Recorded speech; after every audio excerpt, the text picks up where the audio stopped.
Welcome. In front of me is a VIVO X90 Pro, and today I'll show you how you can wipe cache partition on this phone.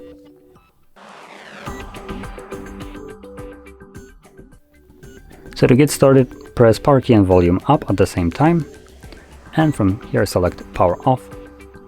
Once the device turns off, you want to hold power key and volume up again.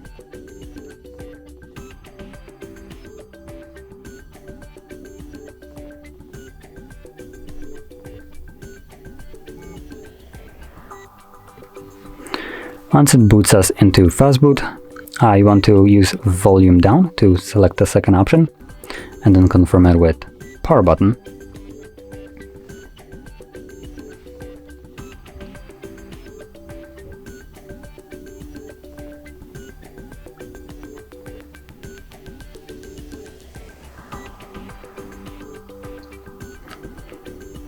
Once we have our recovery mode visible, select clear data and then clear cache.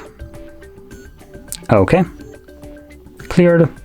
So we're gonna select return. I'm gonna click on the back arrow and restart. Okay, and this will simply take us back to Android. And there we are. So if you found this video helpful, don't forget to hit like, subscribe, and thanks for watching.